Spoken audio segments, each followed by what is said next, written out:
Hey! Yo!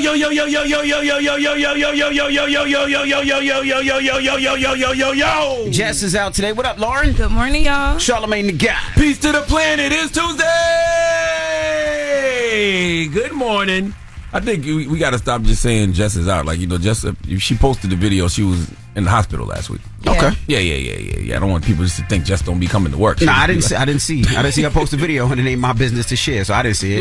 Yeah. She had. So I'm not gonna give details, but she did post because she had to cancel a show last week. Over the weekend. Yep. But I spoke to her. She's doing well. She'll be back here soon. Yeah. Mm-hmm. Yeah, she just said, I'm so sorry. We have a new day soon. She didn't say what was going on, so that's, her business to share. She was laying in the hospital, man. That's right. Yeah. But Jess is, she's sick, so she is out.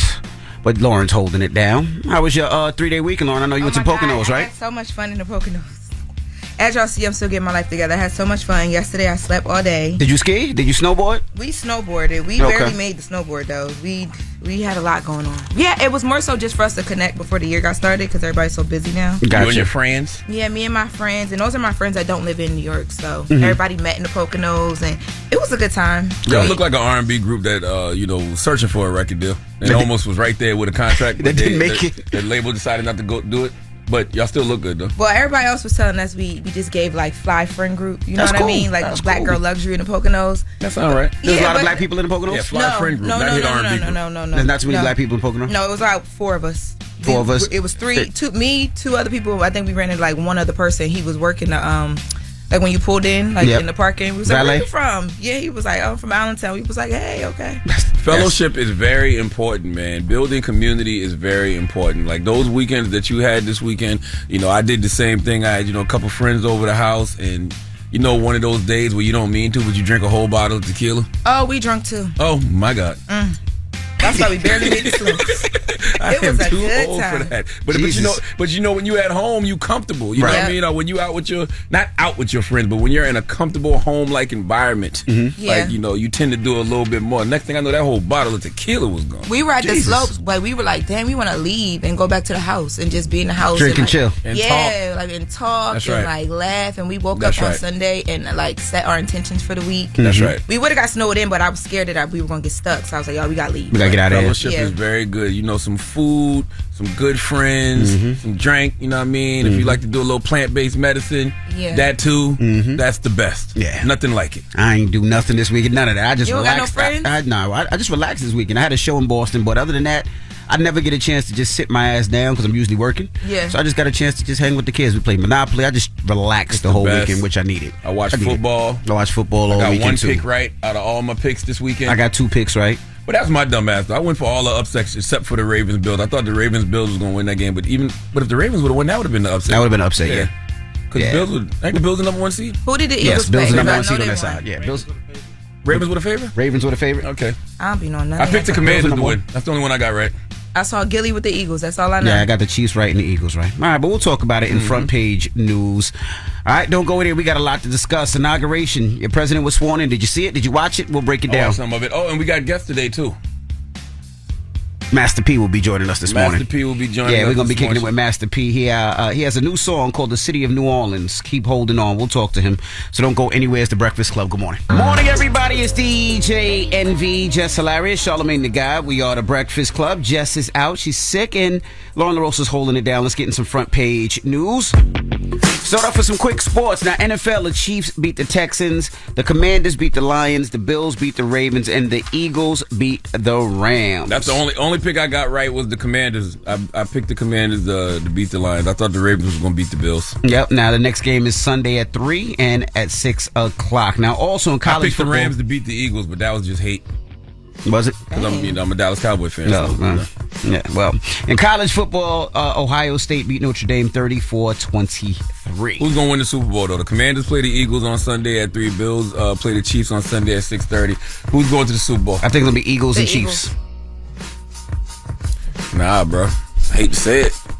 I think the Commanders. You think Commanders going to beat the Eagles? I think the Commanders. I don't think so. I think the Commanders. I don't think so. The Eagles got Gilly. The Eagles got Gilly. Mm-hmm.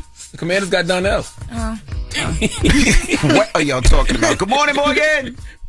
Good morning, y'all. Listen, I know y'all want to talk about inauguration and all of that, but before we get into that, just like Charlamagne, I don't want him to pull my black card. Let's talk about Dr. Martin Luther King Day first, if that's all right with y'all. So the U.S., of course, is reflecting on the civil rights icon as of yesterday. His son, Martin Luther King III, says the holidays normally mean a day of rest and relaxation. However, he also hopes people can work together and to make the world better, and the continuation of his father's work goes beyond politics. Let's hear more from MLK III. But this is really about continuing the work that my dad and mom started to finish and create the beloved community so that freedom, justice, and equality becomes real for all humankind. Today, we are more divided than we've ever been. Civility has to be brought back to the political landscape. We want to be fulfilled, and we must help create that climate no matter who is the commander-in-chief. But at this time, I think that it would be wonderful if we were engaged in service. So while Martin Luther King Day was created in 1983 after the signing of legislation by President Ronald Reagan, the movement to honor his birthday didn't actually begin until the movement to honor his birthday actually began 15 years early after, just days after his assassination. And Stevie Wonder actually played a major role in that with his song Happy Birthday. In case you didn't know, I was going to say that's the rabbit hole that you got to go down by yourself for, but we don't have time for that. But Bernice King, she checked in talking about why or how it was wonderful that MLK Day fell on Inauguration Day, saying it reminds people of the work of her father and those who are unhappy with Trump's election. She said America needs to focus on the goal of her father, which was nonviolence. Now, switching gears, we are talking about inauguration, and President Biden, he has made his departure out of the nation's capital. He gave remarks at Joint Base Andrews following him leaving the U.S. Capitol via helicopter.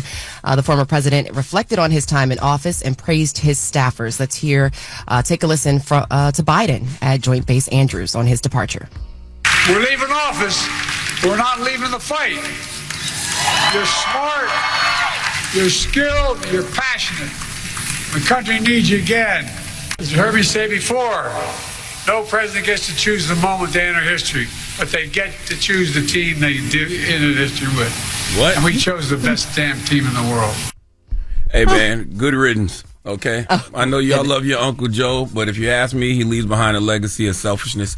Okay, he should have been a transitional president who passed the baton to a younger generation of leadership, but he decided selfishly to run for a second term, only to end up dropping out way too late, which didn't give Democrats the time they needed to formulate a real plan. And Allah, we are here now today. All right. Well, I was going to say really quickly, if I can, there is a snowstorm that could be impacting the South as far as Florida and the Gulf of Mexico, or excuse me, maybe we should rename it the Gulf of America, but we'll get into that a little later. Cold weather also affecting millions in Louisiana, Georgia, Florida, Alabama, and Mississippi have all declared states of emergency. The storm is expecting to bring snow, ice, freezing rain through Wednesday, making travel treacherous. Officials are urging those to stay off the road and keep a little water running through the pipes so they to keep them from freezing and bursting. In Texas, Houston's airports will be closed today, and the National Weather Service is warning that there should be a generational winter storm. So, but we'll talk more about inauguration at 7.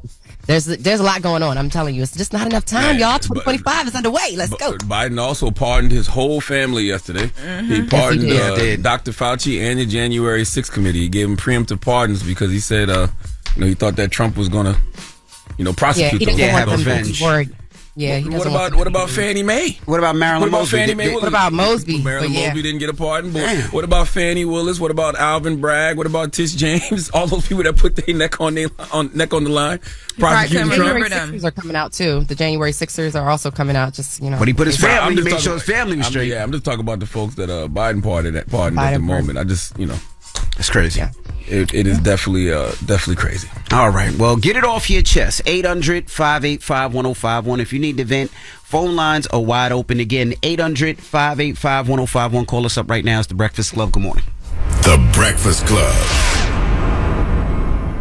Now, wait a minute. It's time to get it off your chest, whether you're mad or blessed. I hate the way that you walk, the way that you talk. I hate the way that you dress. Everything with me is blessed. Call up next. 800-585-1051. Not just me, I'm what the culture feeling. Hello, who's this? Yo, Envy, you know the vibes. How you feeling this morning? It's Mello. Mello, what's up, brother? How you feel? It's cold outside this morning, bro. Yeah, man. Life is amazing. It is what it should be. Uncle Charlotte, how you feeling? Peace, King. I'm blessed, black, and highly favored. What's happening? LL Cool Day, what's the word? Good morning. How are you? Yeah, I'm good. Yo, I'm not going to hold you. I got to give Uncle Charlotte an early donkey of the day to this morning, man. What happened, Mello? So, unfortunately, we had a lot of snow this weekend in New York, and I blame Uncle Charlotte for that. Because respectfully, I was watching this movie, and I seen him make his wife drive through a snowstorm talking about, I'm trying to save my marriage. And I'm not judging that, bro. You get donkey of the day for that, bro. You was watching Why Did I Get Married? Yeah, that's exactly what I'm talking about, bro. And then you aired out everybody's dirty laundry like you ain't bring your side piece to the dinner.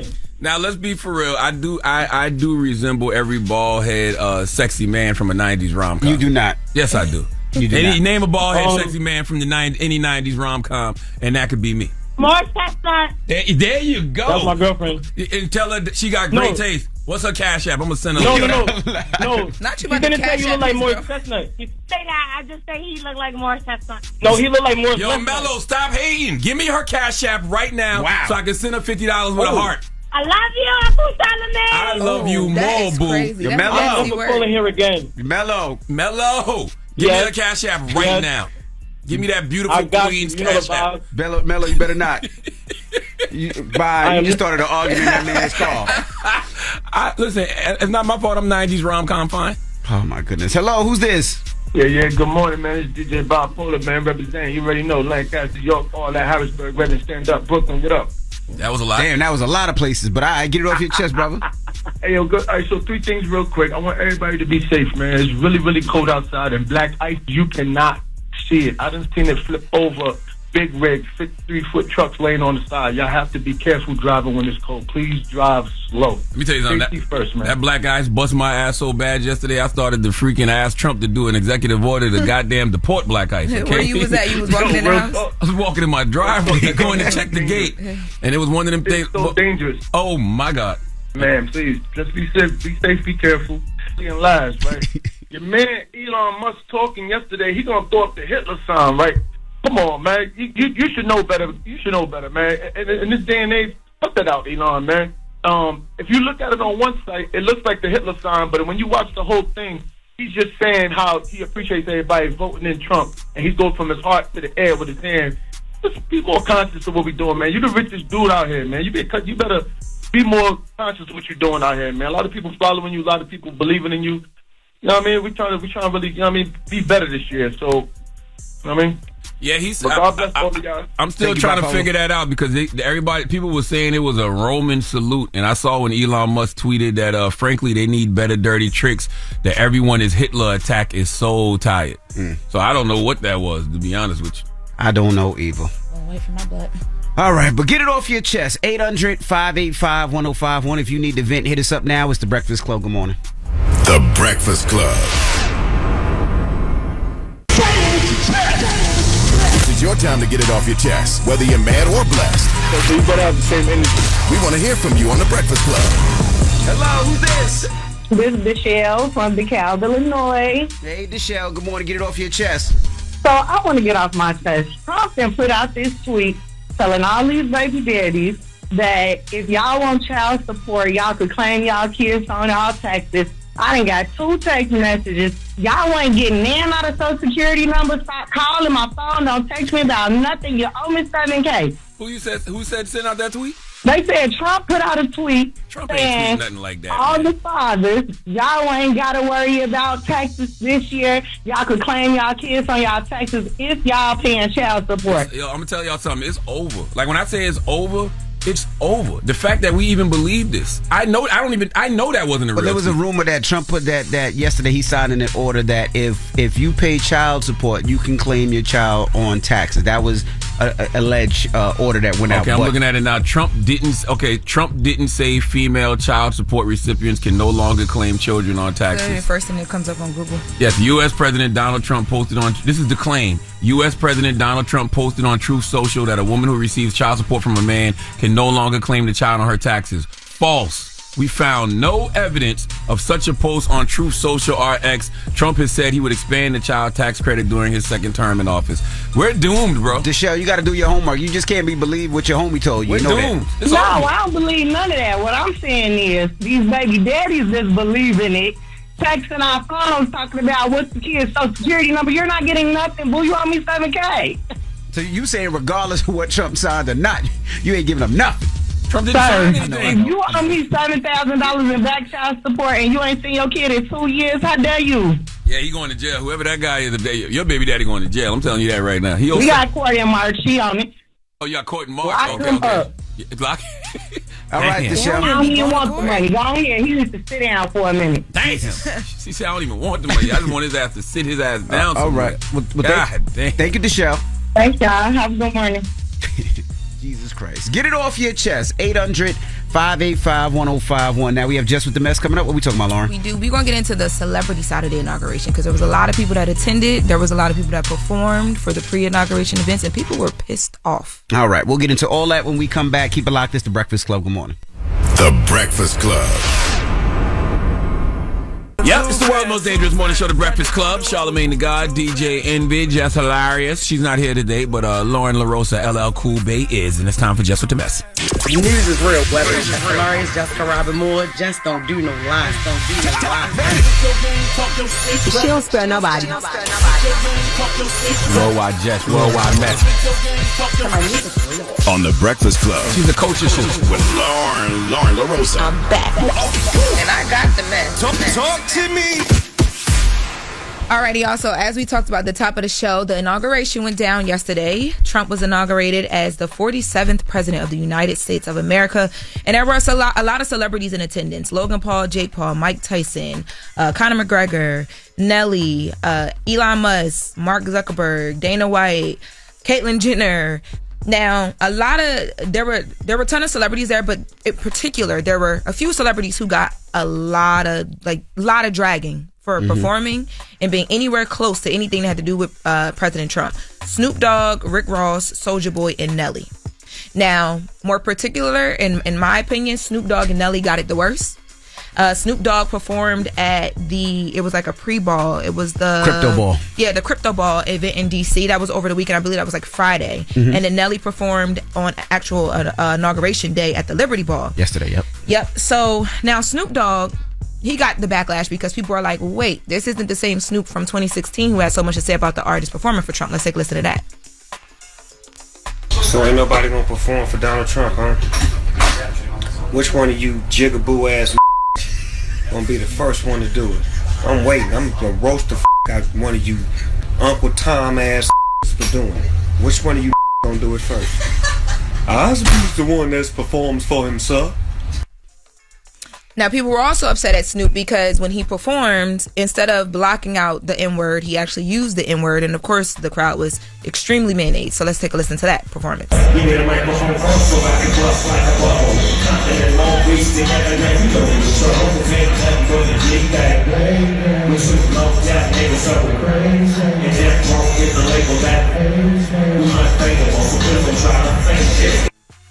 Now, on to Nelly. So Nelly, as I mentioned, performed during the inauguration day at the Liberty Ball. He performed a set of different songs. Now, people were really upset at Nelly. They were saying, now, with Snoop, we're confused because you don't need the money. But they were telling Nelly, oh, you must have needed the money. And that's why he performed. Even Ashanti was getting backlash because of this. Now, Nelly actually spoke out about his decision to perform. Let's take a listen to him talking about respecting the office and why he decided to perform. I'm not doing this for money. I'm doing this because it's an honor. I respect the office. It don't matter who is in office. The same way that our men and women, our brothers and sisters who protect this country have to go to war and have to put their life on the line for whoever in office. So if they can put their life on the line for whoever in office, I can damn sure perform. Now, that was him. He was with Willie D Live on YouTube. Now, Nelly also in that interview talked about, because, you know, people are like, this is a man that, you know, has said so many different racist things that people think of as a white supremacist. Why would you stand next to this? He talked about that.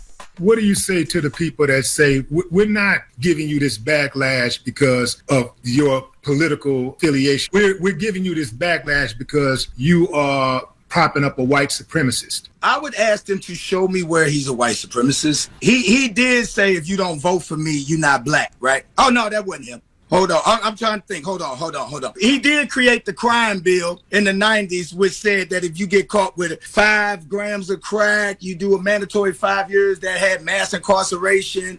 No, he didn't do that. He did not rent to black people. What was it, in the 70s or the 80s? So nobody's allowed to change, right? We can talk about past, but we never want to talk about our past. You know what I'm saying? Now, I'm not saying that he ain't got some f***ed up ways, but what I'm saying is that he's the president of the United States.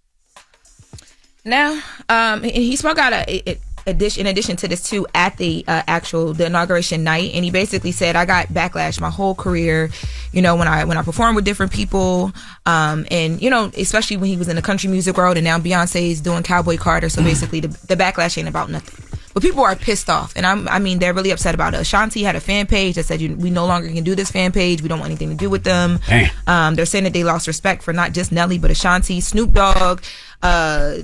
I don't know. They even threw Chrisette Michelle back into it. Y'all remember she got in trouble for the first time. I remember that. Yep. And they damn near tried to kill her career. Yep.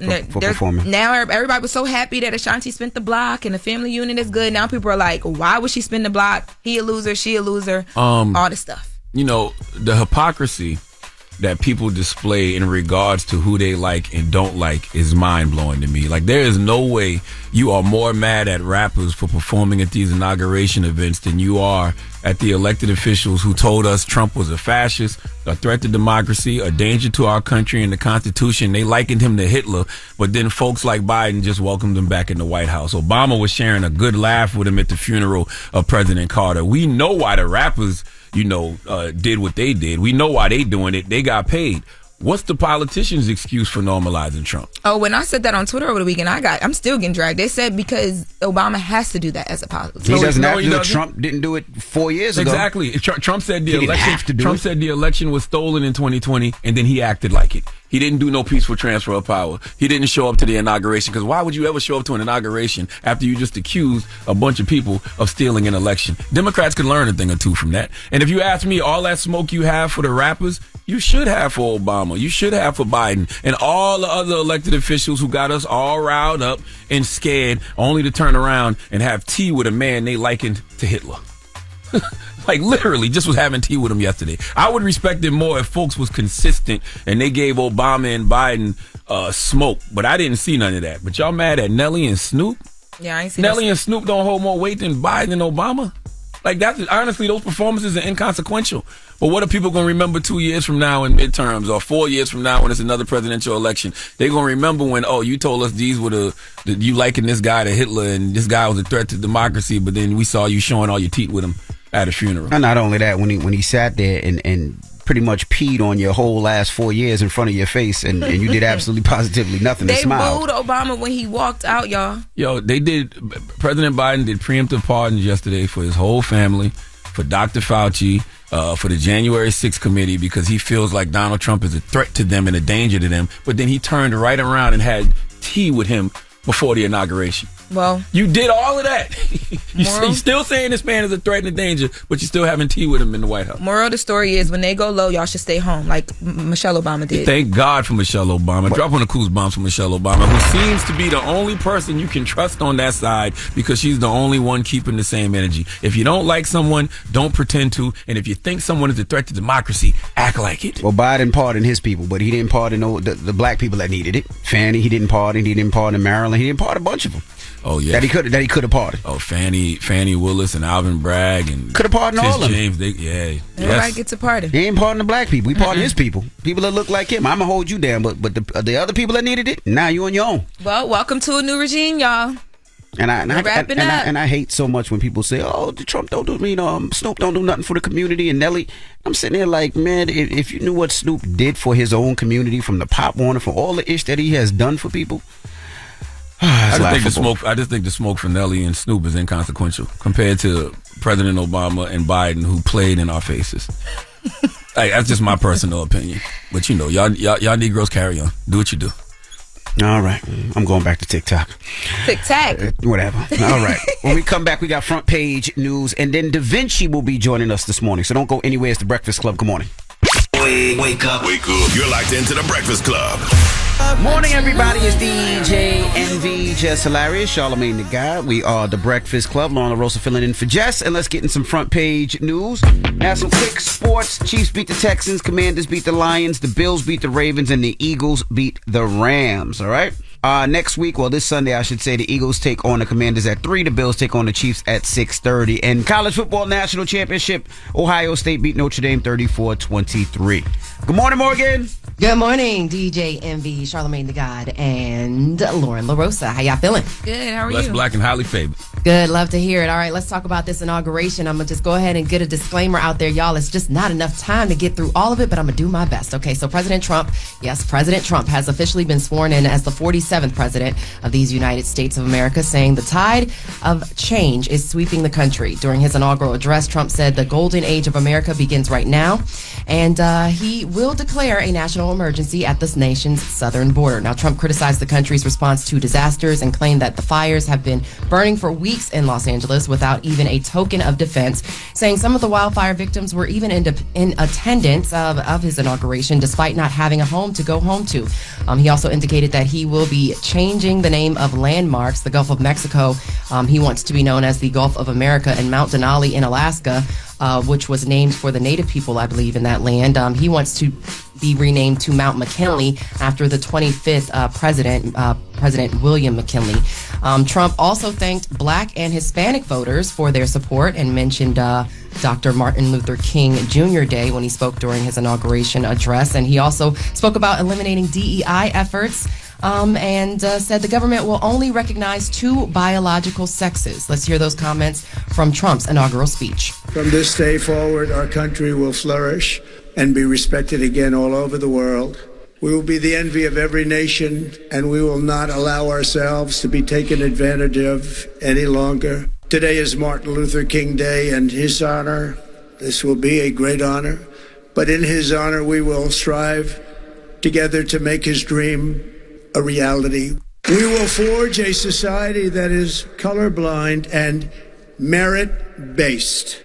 As of today, it will henceforth be the official policy of the United States government that there are only 2 genders, male and female. If you're a minority who voted for Trump, how do you feel about DEI initiatives being wiped away? I'm just asking a question. If you are a member of the LGBTQ community who voted for Trump, how do you feel about a lot of the executive orders you signed? Especially a lot of I'm about to say theys, but I don't have to say that anymore. No, you especially don't. You transgenders who supported Donald Trump. How does somebody like Caitlyn Jenner feel? Oh, she said congrats. She welcomed him. Wait, Bruce. How does Bruce feel? That's crazy. Wow, yeah, we don't even know how. Okay, well, but they knew what he was going to do. He wasn't quiet about it. It's not like he was hiding. He said what he was going to do first day. Now, the he you talking about is Trump, right? Not Bruce. Just making sure. But they both he's. They're both he's. He. That's right. Let's go. I hate y'all. All right, y'all. TikTok was a huge thing, and that was a huge topic over the weekend. We were all stressed out, or a lot of people were stressed out over the whole ban. Watching what happened on Saturday night, it went dark for about 16 hours on Saturday night into Sunday morning. Well, President Trump signed an executive order yesterday aimed at tackling TikTok. In his first time back in the Oval Office, he signed the order, and let's hear what Trump had to say about TikTok. I may not do the deal, or I may do the deal. TikTok is worthless if I don't approve it. It has to close. I learned that from the people that own it. If I do the deal, it's worth maybe $1 trillion. $1 trillion.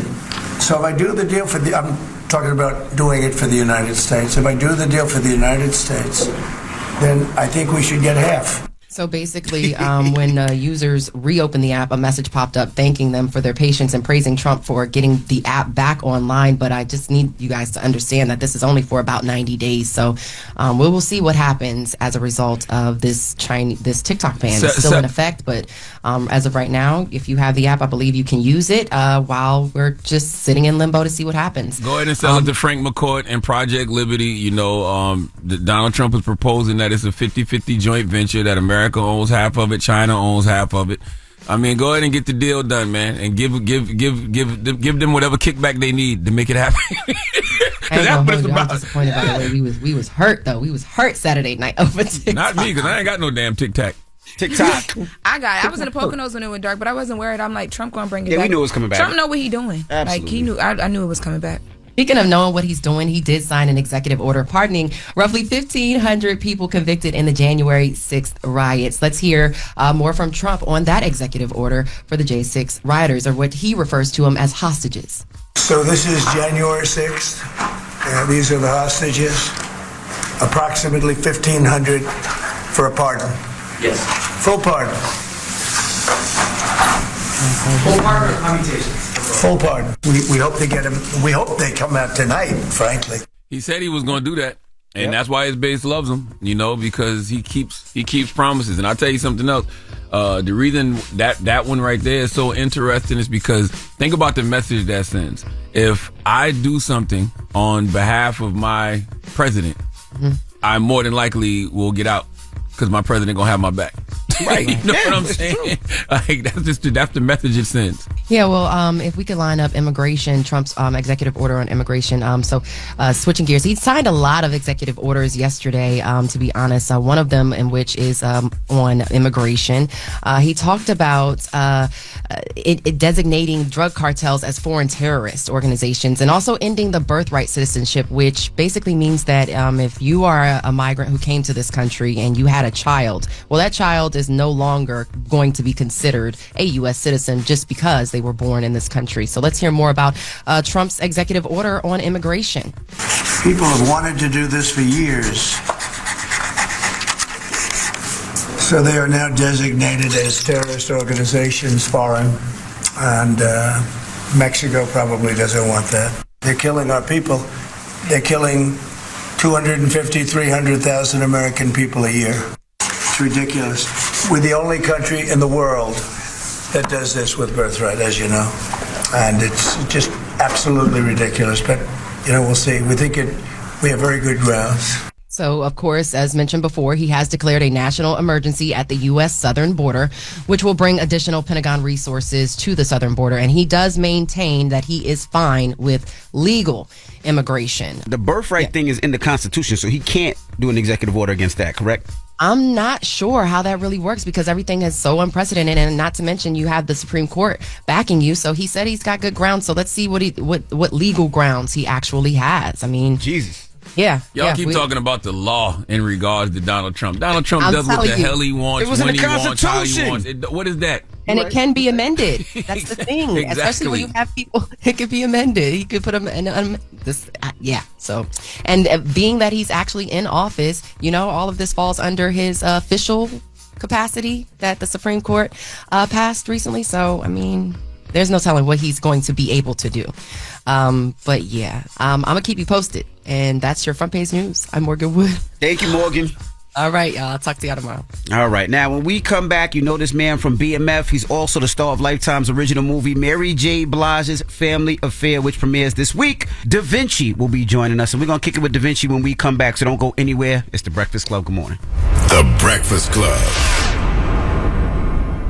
Morning, everybody. It's DJ NV, Jess Hilarious, Charlamagne the Guy. We are The Breakfast Club. Lauren LaRose is filling in for Jess, and we got a special guest in the building. Yes, indeed. We got the brother Davinchi. Welcome. Appreciate you guys for having me. How you feeling, man? I'm feeling great. Feeling good? Good to be here. It's crazy Jess not even here. She been saying we need to get Davinchi up here forever. For like she been months. Up here. Yeah. And she not even here. Oh, damn. That's my dog. I love Jess. How you know Jess? Just from the Instagram? Yeah, Instagram and running into her. Like, I went to a few of her comedy shows. I started doing comedy, so it's like I watch a bunch of comedians. Okay. Every time I go watch her live, I'm like, bro, she's good.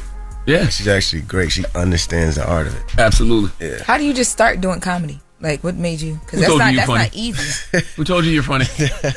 I started doing a lot of speaking, right? Because mental health stuff and just different type of keynote speaking and moderating here and there. And when I was doing that, like, the audience, they would laugh a lot. And in my family, like, I joke around with my friends and stuff like that. So someone was like, yo, I think you should start doing comedy because it's going to build a different type of confidence for speaking. And I was just like, all right, bet. Let me just, give it a try. So I just started hosting it. And I started developing a love for it. And with that, I just, last year I did like 15 cities.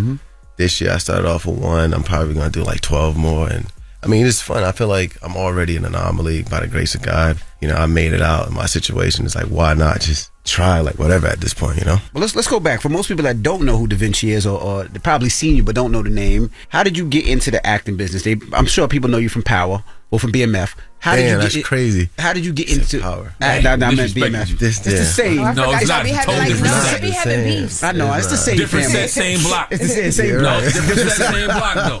But how did you get into acting? I know you started off as a rapper, so break the people down where you from, how you started, and your journey. Bet that. So I'm from Brooklyn. I was in Brooklyn, then my mom moved to Jersey, my parents split up, and then so I was like Newark, Orange and Newark area, and then back and forth between Brooklyn and Newark. I was getting in trouble a lot. Then I moved to Florida. I got arrested, and my dad was like, yo, I gotta keep him. I was just a badass kid, just following the people in my environment, the people around me. When I was in Florida, I went to all-white high school. And that kind of changed my life. That changed my perspective on life. I was seeing things that I've never really saw before. So it really just started developing my brain in a different way. And then afterwards, when I went to college, at one point, my brother was like, bro, like you should try this like rap. I'm like, bro, that's impossible, bro. It's not gonna. What school you went to? What college? I went to college, Central Florida. Central Florida, okay. Yeah, and I was like, bro, this is not gonna like be a real thing or whatever. And I was like, you know what, whatever, I'm gonna try it. And I moved back up north with my mom's, and then Gloria Carter, shout out to her, Jay-Z's mother. She had this Diamonds in the Rough. I don't know if you guys ever the heard group? of that. Yeah, no. The foundation. Yeah, and it's like a little restaurant thing, foundation. Oh, it was in Newark. Yeah, in Newark. It was a Jamaican spot. Yeah, right? yeah. It was, exactly. It was Caribbean food. Yeah, Newark. Yeah. So mad people would come there, and every Thursday she had this open mic thing. So I got discovered from there. So I was like rapping, doing music there, and then I was in the studio. I was recording a lot, but then after a certain point, I was like starting to lose love for it, because you know it was one thing when you're on the outside looking in, but then when you really start getting into business and then you see what they're promoting, what they're pushing you, the direction that they're pushing you towards, I'm like, bro, I'm not trying to perpetuate this. Like this is really like people take this serious, you know. So I was like, damn, I don't like this. And at the same time, I was told like, yo, you should start acting too, because it's gonna help with stage presence. So I started acting. Shout out to Mark John Jeffries. He was the boy from Losing Isaiah, and he played 50 and Get Rich or Die Trying. Yeah, and Lil C's, and he was teaching this acting class in New York, and I was like, yo, let me take it. And I started taking it, and then I started meeting people. Shout out to Lil Mama, because she was the one like, she was like, yo, come to LA, like you should be my manager. Yo, you talented, you speak different languages, you rap, you do this and that. And I was just like, bro, she ain't gonna want to sign me. And she was like, bro, just go. And then I went, and I just started booking consistently. Now you on the Mary J. Blige Family Affair series. The third installment of the series is Family Affair. Family Affair, yeah. Yeah, how's it been doing that? That's been great, honestly. That's probably one of my most favorite projects, only because it was a role that had nothing to do with being black. It was just existing, you know what I'm saying? And it promotes the family nucleus, in the black community specifically. I feel like a lot of us, we promote things that is to our demise and to our destruction. So to be a part of a project so early in my career, that is promoting what happens when having a family, the sacrifices that's being made and stuff like that, I'm like, bro, that's fire, bro. Because it's done in a way that I feel like, some kids watching this at home probably like, yo, I want that one day, because we got so much content and material that is doing the complete opposite. So to play something like this is like, bro, I feel like God is like smiling down like, yeah, good job, bro. And when I watched it, all I kept thinking to myself is like, man, he loves her so much. Like, you're, Ben. Yeah, Ben. Yeah, not me. Well, you know what I mean. In the movie, some people don't. Be clear. Yeah, some people be clear. For real, that happens where people like. Hell yeah, people be watching them like, yo, bro, I feel like you like her. Really, I'm like, no, bro. I'm like, I'm doing my job, man. Like. Yeah, well, as an actor in the Family Affair, watching it, I was like, wow, he loves her so much. But there were times, I mean, there was a lot that y'all had to deal with. Like, right. I don't want to give it away, but as an EP on the project, because you're EP, right? Right. On the project, are you an involved EP where you're making those decisions to show, like, it was like subtle moments. Like, one time I think y'all went to a restaurant and she didn't order something and you noticed and you're like, what's wrong? Because you didn't order blah, blah, blah. Little stuff like that. Are you being like, oh, we should do that as an EP, or is that coming from somewhere else? Like, that adjustment, no, but a lot of things, like, yeah, I'm definitely like behind the scenes. I'm like, guys, we can't put this out. Like, I'm like, bro, this is not, like, this don't really happen, And a lot of times, it was dope because they gave us the creative freedom to say certain things, because oftentimes stories like this, a different race is heavily involved. Like, there's Caucasian producers that really don't really know some of the intricate details what happened in the black community. So they really like sat back. A lot of times it was very like collaborative.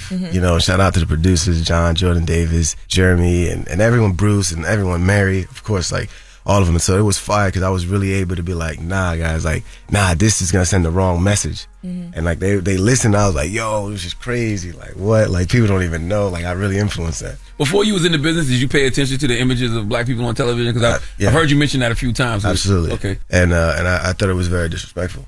Personally, like, you know, a lot of times when you meet Europeans or white people that's really not exposed to black people in this country, they have this preconceived notion that we're like very ignorant. Like the amount of times that people are like, yo man, you're so young and you speak so well and articulate. I'm like, as opposed to what? Like, I'm like, bro, like, it's like, because it's that many people that is like, because oftentimes what we do, and I've been watching, because I've been watching y'all for a while, and different things, and I've been like, bro, it's like, they be asking the right questions to the wrong people sometimes, and then they say something, I'm like, oh my God, now the world think, that's how we all think, and I'm like, no. Give me an example.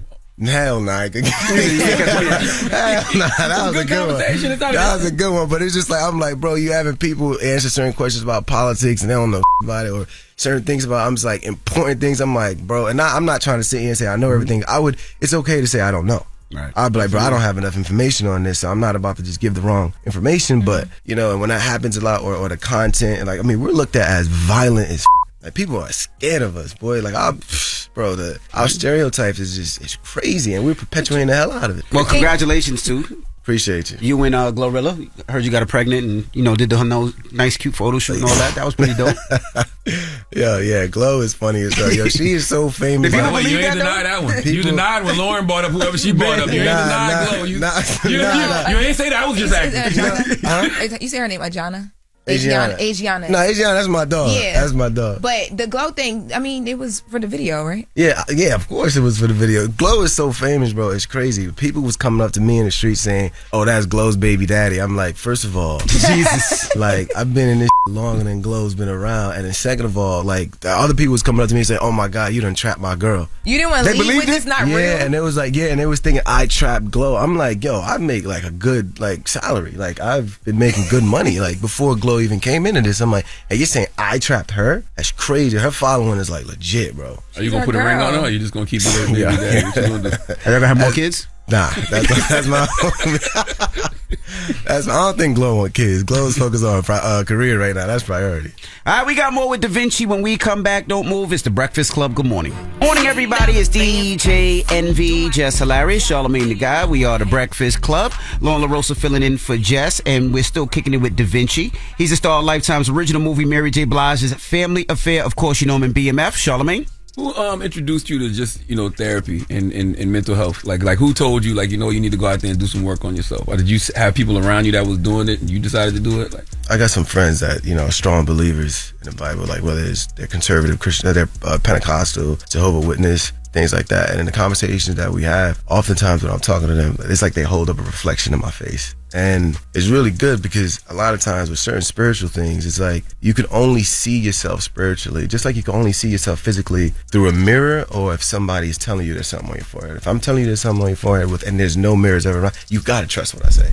So there's certain things that only another person can see that's in your soul. So I think I've been fortunate enough to be around people that, you know, they hold me accountable. You know what I'm saying? If I'm acting a certain way, if I'm just being too fleshly, you know, they bring that to the forefront. So, which forced me to go to therapy at one point. And I was like, bro, you know, you should just do it. And I was like, man, nah, because I grew up with like OGs where it's just like they call that all type of soft, weak names that all you needed. Yeah, exactly. Every single one. They needed the most, right? And then I went there, and then, you know, just thinking about certain things in my childhood and the way they was breaking that down and bringing that up. I was like, yo, I'm like, bro, we all need this, and it's like a superpower. It's like the first time I feel like you ever just look at yourself in the mirror, get a haircut, and brush your teeth.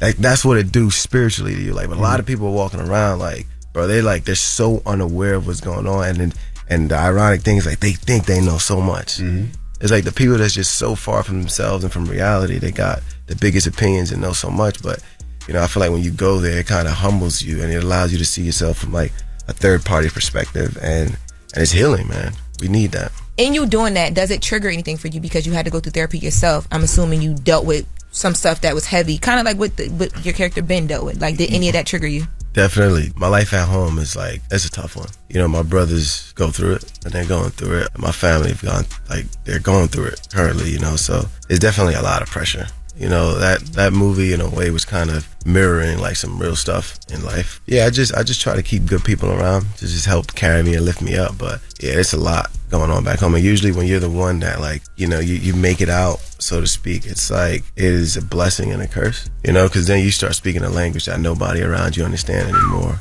And it's like you're speaking everything but English. And it's the most frustrating thing because it's like you watch the way you could help somebody. They're asking you for advice, but then the things that you're saying, they're not even taking it. And then you're just like, it's almost going to drive you into insanity when you're the only one that makes that. And then you're forced to create an extended family. Thank God that we can meet people and have this family. But at the same time, you're just receiving so much from back home that it's like it's a up thing. Like it's like it's not what it's all cracked out to be. It's a blessing because yeah, you're financially free, but like you've been tasting this financial freedom, but you've been also building yourself in a prison simultaneously, and you're like, damn. When do you separate though? When do you say, you know what? Sometimes I got to step away so I can be free mentally. That's why I got a lot of dogs, and I go into nature. And most of my friends is not entertainers. Like I love the business Hollywood, but that's not a real place. I had a real life, you know. So, and I'm so aware that that's not a real place, and that's the way I try to separate out of that. And I ride horses. I just do mad in nature, bro. Like that's the only, and that's when I communicate with God. And I read scripture. Like God is the real reason why I'm like sane. Like the reason why. And I was talking to the Surgeon General about this in the U.S., Dr. Vivek Murthy. So he hit me up last year to hop on the last leg of his tour. We were made to connect because of the national crisis right now, the mental health situation. When we were just having these conversations, man, he was just like, it's literally because we're not connecting to a higher power anymore, you know?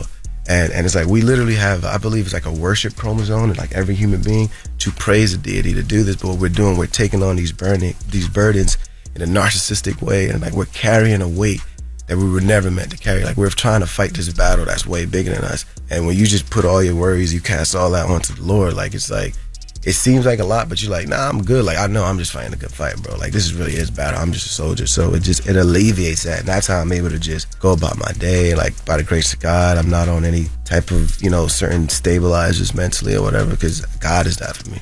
Absolutely. Now I want to go to BMF. How did you get BMF? How was that situation? That was fire. That was actually during the pandemic. So like I was fortunate enough, again, man, I hate to keep saying God, but bro, it's don't ever hate to say like me, I don't want to be that person, but like God's timing is crazy. So like right before the pandemic, we was blown up on All American. And then when the pandemic hit, All American got way bigger. Like it was like the biggest show in the world because everyone's sitting their ass at home. So we got so famous that it was unprecedented. Like it was like they was gonna cancel the show on CW, and Netflix made this show like just a household name. Wow. And in doing that, I had like 3 different offers for different shows, and I saw BMF coming. I was like 50 Cent. I was like, oh snap, this is fire. But I was like, for a second, I thought it was one of the power things. Cause I'm not gonna lie, I never wanted to do power. I've never, only because it's like I feel like I wanted my first drug thing story to be a true story. Like I didn't want to just do it just to do it, because when you're doing it, and no shade to anybody that do it, the little power boys, Michael and Gianni and them, I love them. Little power boys. I love them. Like, they cool as hell. Like they little in stature and just everything. Jesus. But not just that. But I was just like, if I'm gonna do that, like it would be fire if it's like a true story, you know? And I was like, yo, this is 2 brothers that ran one of the largest domestic drug distributions, and they knew who I was, and I 50 watched the show All American, the showrunner, a lot of producers, and it was like one audition that I tested, and I was reading alongside Lil Meech, and it was like, bro, like, you know, you bring something out of him that's whatever, and I booked it, and I was like, bro, and I actually went out for B. Mickey and Terry. Wow. Yeah, so I really, Let me ask a question, because, you know, it is based on a true story, but you talk about the negative images of black people. BMF was, you know, huge drug dealer, so how do you justify playing that role? Right, no, which is a great question, because I've been asked that before. This interviewer said the same thing, and I was just like, okay. And it was like, how do you feel that you're promoting that and you're perpetuating this image? I was like, well, if you watch an A24 or a Blumhouse film or anything like that, or like a Scream, and somebody's like stabbing someone 57,000 times, do you think that I'm gonna go stab someone 57,000 times? No. And if that's what you're thinking, you probably shouldn't watch TV, right? So what I'm doing is like, I feel like 1, you should receive it in the same manner that it's art, but 2, is a true story. There's a true story about black people that was part of one of the most successful human trafficking in the history of the world. The transatlantic slave trade was one of the most successful human trafficking. Actually, it probably is. It's actually, So you got these two brothers, and when slavery was abolished and all this stuff was happening, now you got these brothers in the middle of nowhere. Everybody know poverty is the mother of all crime. They know, statistics show it. Benjamin Franklin said it. All the founding fathers know. That's why systemically they put these things in a certain position just for you to fail. You got these brothers that rose out of that created this organization and ran this organization that they ran. And I just asked people, I challenged them to be like, imagine if they had a better environment. That would have been Steve Jobs. That could have been the Wright brothers. That could have been Elon Musk and them. That could have been, to have that courage and to lead that many men to really listen to you and follow you and salute to you in what you're doing. Especially. Right, exactly. Exactly. And something illegal too, because if we doing something illegal together, I don't really gotta listen to you because I can tell the cops on you at any moment. But they had, you know what I'm saying? I'm like, bro, they had a cold. Bro, that's crazy. So I just challenge people to look at it from that perspective and be like, damn, like we're a product of. I still think we live in a great country, but the founding fathers of this country built it on a certain playing field, and you got brothers that rose out at a time that there wasn't positive influences at all. So I think if they were born in different times of better influences, they would have been scientists. They would have been anything else. All right, we got more with Davinci when we come back. Don't move. It's the Breakfast Club. Good morning. Morning, everybody. It's DJ NV, Jess Hilarious, Charlamagne the Guy. We are the Breakfast Club. We're still kicking it with Davinci. Lauren? Did you get a chance to talk to Big Meech? I used to actually talk to Big Meech a lot, like FaceTime, because Lil Meech would be FaceTiming him on set while he was locked up, and and talking to him, and he was just like, "Yo, bro, they be playing that All American all the time, like we watch all y'all. He's cool as hell. Like those guys, honestly, that's like Bigfoot. Those are it's like foreign creatures that it's like, yo, what? Like every rapper mentioned these people, and I'm like, by the grace of God, I'm around these juggernauts, like real street legends, and then the hip hop legends. I'm just like, bro, sometimes it feel like a dream, and I'm gonna wake up and be like, bro, I had the wildest dream last night. Are you and Meech cool? Like in real life? How's y'all bond? Lil Meech, we cool. Like it's all love. I think we just he be so busy in his They can world. tell you rides horses, man, and be in nature. I know, but Meech can be in nature. Brothers on the show. Meech be in the club. Meech be in the club. If he can get the groceries, he can ride a horse. Nah, that's great. So he rode the horse after he got the groceries. Or he put the groceries on the horse. Nah, Meech be in a different world. He be in his own little world. I got love for him, but we be on this side of the planet, I'll be on that side of the planet. We come together and we work and we do our thing. So first of all, Funny Marco's trying to take your girl. Who's my girl? Lala. Oh my God. Do you get tired of people bringing that up to you? Like just that, because on screen y'all interaction is very complicated, and then off screen there's like moments too. It's like y'all was holding hands. Nah, I was just being a gentleman. I was just she was I think she was a little tipsy, and she was like, "Oh, can you help me walk?" And I was like, "Yeah, I got you." And I was just doing how my mama raised me to be. Like, yeah, you'll be turned up. You'll be sending all your checks to Lala. Play with OG Lala if you want. He said he's been getting checks since before Blow was famous. He got a couple checks to spare. That's what I'm saying. Facts. Okay. So I'm trying to be like, yeah. Made him blush. Now he ain't blushed the whole time. Talking about Lala.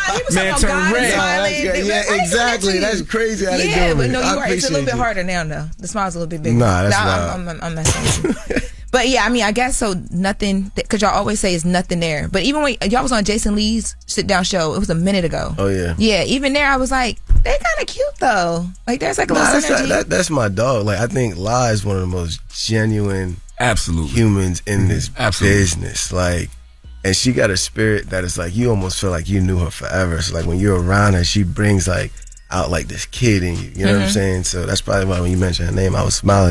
But and then she give me great advice. Like that's my dog. How did you feel when Power got, I don't want to say canceled, but they ended Power? I felt good about it. I was like,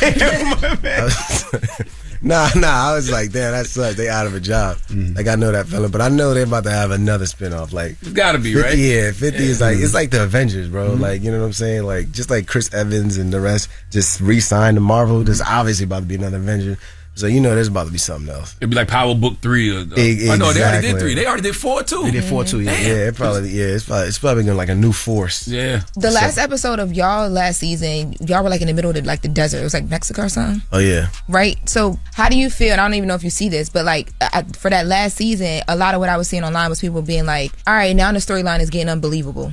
I mean, it's TV and film, Like I think they gotta over exaggerate and do certain things. I mean, personally, some of the creative decisions, I'll just be sitting back like, damn. But I mean, there's only so much I can do. It's almost like when you're a player on the field, or you're playing football, basketball, whatever. Sometimes you just got to run with the route that the coach tell you to, and it's like it's bigger than you, you know. And yeah, but I shut up. I humble myself. It's like, bro, I just got in the game. I'm not trying to piss people off. And so in the upcoming season, do you figure out love wise, like what you doing? Because you're all over the place. It's like 2 families at this point. Yeah, I think he's more focused on the money. Like, I don't think he's ever gonna figure it out. I think it's still not figured out, honestly. Guy, man. Yeah, it's me. Like, it's not figured out to the point that the real Marquisha's getting pissed. You know, like how that story is being portrayed. So I think it wasn't really thinking about family for real like that. They were just like, I mean, of course, like they were to a certain extent, but it was like, yo, let's figure this situation out, you know? So I don't even think they really like had the capacity to be like, yo, we want to, like, I'm going to think about really just sitting here building family with this one or that one, you know? Right. But maybe that happens. I don't know. Do people come up to you in real life upset about how you doing the girls on the show? Because you mentioned that with Adriana. Absolutely. People really just be like, bro, why you doing my girl Sydney like that, Sydney Mitchell? I'm like, bro, first of all, when you're talking about the show, you use my real name. And then when you see me outside, you use the character name. I'm like, bro, that's kind of crazy. Like when you're saying like, yo, Davinchi was doing this for Lala, that's on the show. But then when you see me in real life, you're like, yo, Terry, yo, you Marquisha, yeah, that's my. And I'm like, yo, bro, like you got to stick to the.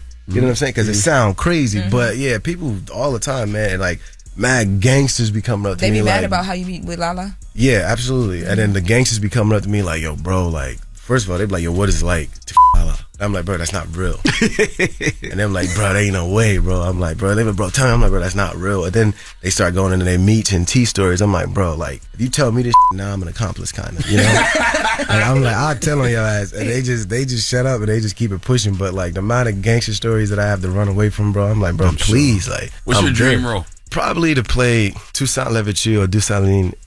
They were like 2 characters that was very influential in the Haitian Revolution. The Haitian Revolution was one of the most profound revolutions in the history of the world, only because it was the first time black people gained their independence on paper, you know, and it was a small little army that destroyed Napoleon Bonaparte's army, who was known to be like the best war general at the time. So I think it'll be fire to like be a character in that story. Like that's like a real Marvel superhero to black people. You know, like they created their own language, which is the language that I speak fluently, which is Creole, which is 75% French and like different languages. And they switched it up just so when they're fighting, when it was in the war, like the French people can't really understand, but we can understand French, you know? So it's kind of fire. And I think that story is like dope as hell. And that's one of the things that don't ever get talked about. I would love to play a character like that. I mean, that's why they punishing Haiti to this day. Oh, damn, Charlamagne, you said it, brother. I did not say that.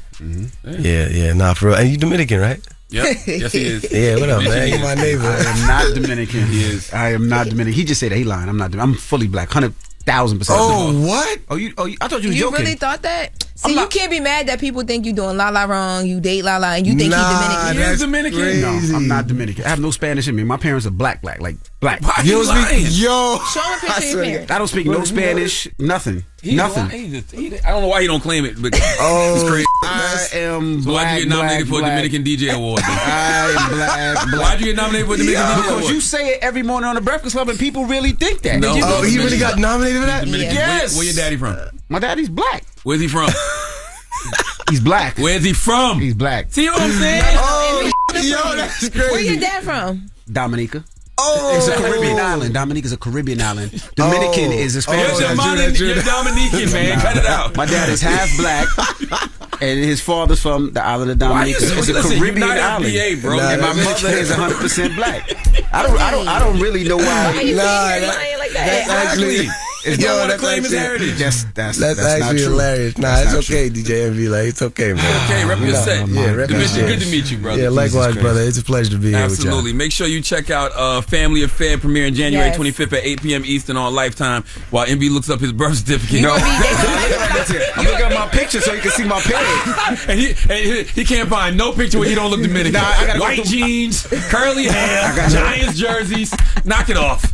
It's the Breakfast Club. Did you play baseball? No. I actually play football. He said football. I'm from Queens Village, so Queens Village is nothing but Haitians. So we learn football first. That's your cousins. Dominicans and Haitians are the same thing. What are Dominicans? Same Haitian. Light-skinned Haitians. Yeah, exactly. Same thing. Same thing. I'm black. It's the Breakfast Club. Good morning. Let's get right to Jess with the Mess. News is real. Whether it's Jess Hilarious, Jessica Robin Moore, just don't do no lies. She don't spare nobody. Worldwide Jess, worldwide Mack. On The Breakfast Club. She's the coach of shit. With Lauren LaRosa. I'm back. And I got the mess. Talk to me. Dave Chappelle hit the SNL stage over the weekend. And first of all, the opening monologue, of course, is Dave Chappelle, so it's going to be brilliant, but it was immaculate. He touched on a lot of things. So the first thing he talked about was just not wanting to take the job in the beginning, but he decided to take it anyway. And the minute he took it, all heck broke loose in LA with the fires. So let's take a listen to him joking about the fires. This one is close to home. Now, I don't live in LA. I've never been like a big fan of LA, but I've built many, many memories there. And I have great friends there. And a lot of them lost their homes. And it broke my heart. And then I go on the internet and I watch these fire videos and I read the comment sections and everyone's like, yeah, it serves these celebrities right. I hope their houses burn down. And you see that? That right there? That's why I hate poor people. Because they can't see past their own pain. Hilarious. Yeah, then he went into monologue was hilarious. Yes, he went into the fires burning down like certain areas, and he made a joke about West Hollywood, which if you lived in LA, you know West Hollywood is called Gayborhood. Let's take a listen to that. And then we watch the news or talk to my friends. They all have these conspiracy theories of what started these fires. Now, they say it's arsonists. I've heard this theory, and I'm sure there were some arsonists, but there were a lot of elements that came together to make this fire the catastrophe that it was. The winds were 100 miles an hour. LA was dry as a bone in the levees. And if you were a rational thinking person, you have to at least consider the possibility that God hates these people. Sodomites. And that's not true because West Hollywood was unscathed. Because how can you burn what is already flaming? Hilarious. Y'all, then he gets into Diddy. Let's take a listen to Great that. segue. Well, I've been in a lot of trouble in my day, but man, let me tell you something. This guy, Puffy, buddy, this guy is in an enormous amount of trouble. I don't think I've ever seen anything like this. They got this guy in a RICO case by himself. A lot of my friends ask me, they say, Dave, did you know anything about those freak-off parties? And I'd be like, nah, man. I didn't know anything about the freak-off. And they'd be like, well, how all these people you know was at the freak-off, but she's the only one that wasn't at the freak-off? And I thought about it for a minute. I said, oh, my God. I'm ugly. Hilarious. Yes, everything was hilarious. And you know he always ends it with like a message because they bring him back normally during a really high like political time. Mm-hmm. So this was before the inauguration. So he did leave off a message for Donald Trump. Let's take a listen to that. Man, remember, whether people voted for you or not, they're all counting on you. Whether they like you or not, they're all counting on you. The whole world is counting on you. And I mean this when I say this. Good luck. Please do better next time. Please, all of us. Do better next time. Do not forget your humanity, and please have empathy for displaced people, whether they're in the Palisades or Palestine. Thank you very much, and good night. And go ahead. I loved it. No, yeah, I watched it 3 times. You know, Dave is a master of ceremony, and the ceremony that is life. Mm-hmm. And he just brings things together in a very good, smart way. Yeah, he does. Smart, funny way. Yeah. Always. One of the funniest. And he brought back some iconic characters. They did a sketch where y'all know the Pop the Balloon sketch stuff that they do. Where there's a girl named Arlette who has like her own version of Pop the Balloon, and they spoofed that. And he brought back Arce Larry as well, but he also brought back Silk Johnson and Beautiful, and it was like a whole thing. Let's take a listen to that. Ready for the next man? Meet Silky. Thank you, Arlette. Silky, they shooting. Sweet day and salutations, ladies. My name is Silky Johnson. A little bit about me. I'm a purveyor of precious goods and services, i.e. I'm sorry, are you some sort of sex trafficker? I don't do traffic. I take helicopters, bitch. Shout out to Donnell. Donnell was up here with us, and he said he might make an appearance, and he did. He was ashy. He was beautiful. We talked about, that was smart. Yeah. Very much so. And Glorilla was in the scene too. She was one of the girls that had the balloon. Glo performed on SNL over the weekend as well. One of the best SNLs I've seen in a while. Probably because I sat there and watched the whole thing. And you was off the dime, right? No, that was Sunday. I was high Saturday. But I don't drink no Don. Oh, my bad. I'm drinking Casa Dragonis. Yeah, I'm drinking Casa Dragonis. But yeah, I was high Saturday. But I sat there and I watched the whole hour. Drop on the clues bombs for Glorilla too. Glorilla, she bodied her. She killed the performance suite. Oh my God. She was moving for sure. Now in other news, A$AP Rocky. So you guys remember back in 2021, A$AP Rocky got into it with, or allegedly got into it with one of his homeboys, or former homeboys. A$AP Rocky. Yep. Yeah, and there was reports A$AP Rocky had said that A$AP Rocky allegedly pulled out a gun, shot the gun grazed them, the bullet grazed them, whatever. So that is finally headed to court. They'll actually be in court today, Tuesday.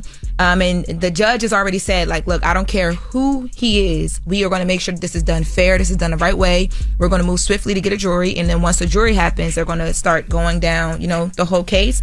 Cameras will be allowed in the courtroom. For anyone who doesn't remember, A$AP Rocky is being charged with 2 felony counts of assault with a semi-automatic weapon. He did plead not guilty, and he's facing up to 24 years if found guilty in this. And one thing to point out here... 24 years. Up to 24 years, yeah. And he really got shot or he got grazed? The reports were that he got grazed. Okay. I think one was in the hand. It was something with the... Just asking. Yeah. The reports I know were grazing. But I think because he's taking it to court... Normally when you take it to court and you want to fight it, they lay out all of the potential years and then, you know what I mean? Yep. Taking it to trial, you mean. Taking it to trial, sorry, yeah. But one thing I wanted to point out, in the beginning of all of this, Joseph Tacopina was his attorney. People are pointing out the similarities that was Trump's former attorney. Yep. Y'all remember Trump was trying to help A$AP when A$AP was A$AP Rocky, it's 2 A$APs, was over in Sweden?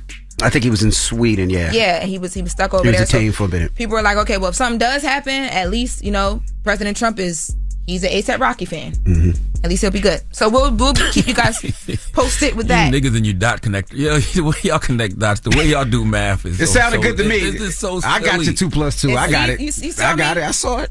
He wasn't feeling the 4. No, he wasn't feeling the 4. It was seasoned math. Look. He just hired a lawyer.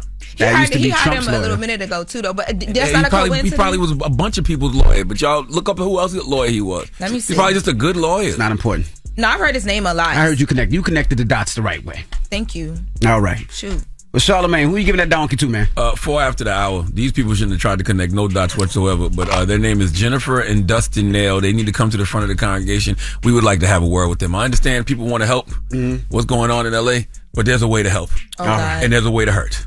Okay. They hurt. We'll discuss. All right. We'll get to that next. It's The Breakfast Club. Good morning. You're checking out The Breakfast Club. I just wanted to know how you came up with the donkey of the day.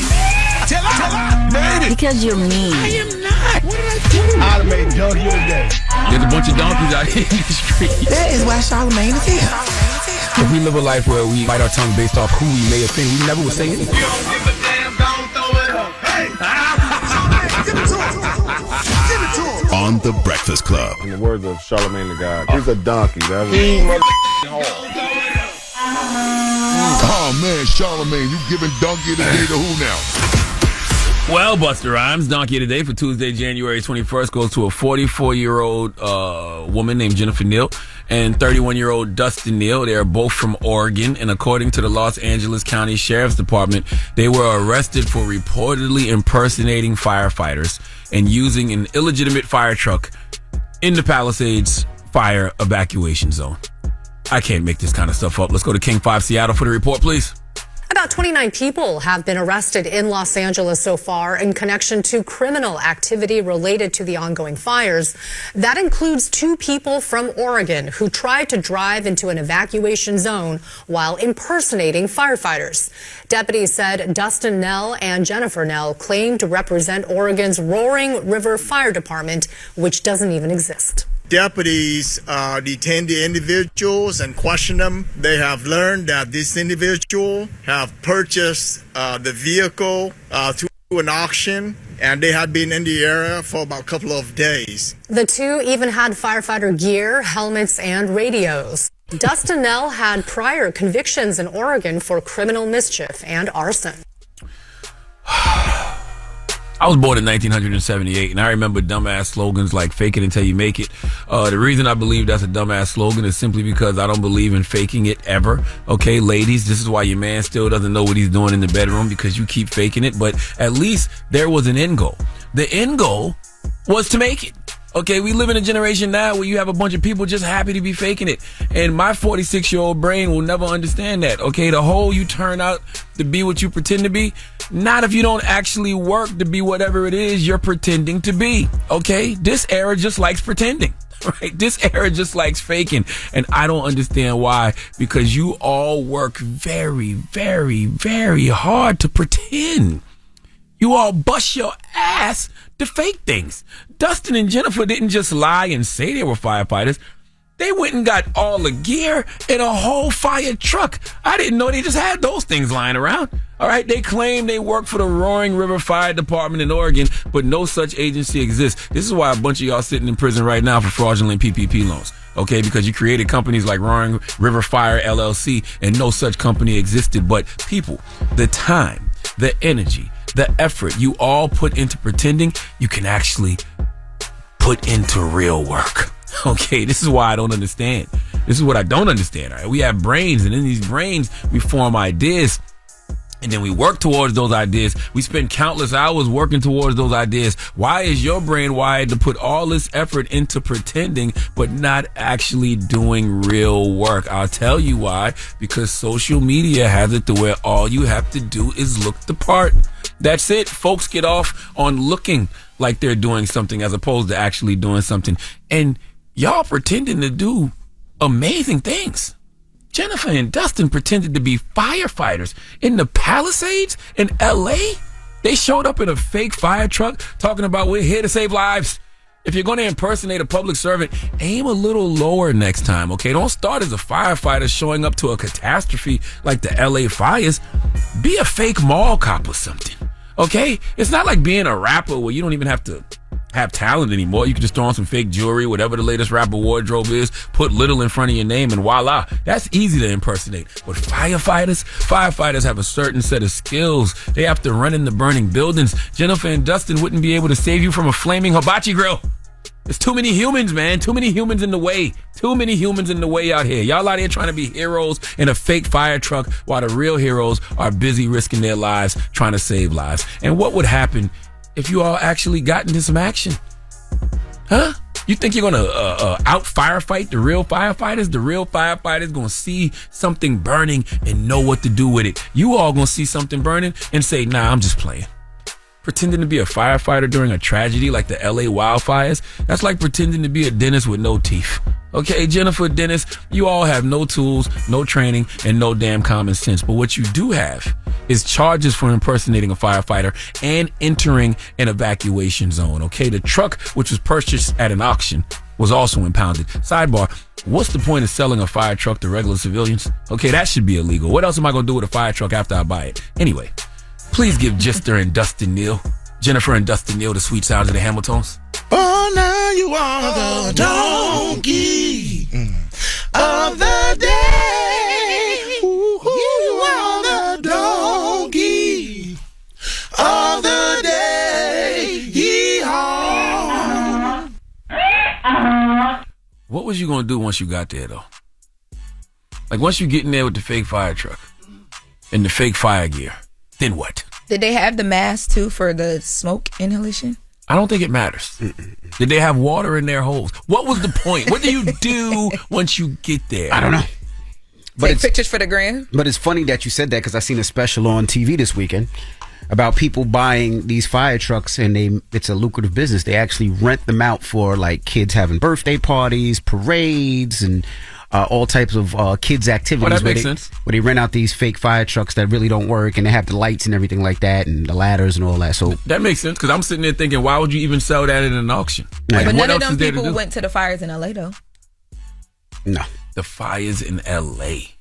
I don't know what he was doing. You ain't even start small. You went for the gusto. Like, you didn't even try to get a cat out of a tree. You know what I'm saying? So Lord have mercy. All right. Well, thank you for that donkey today.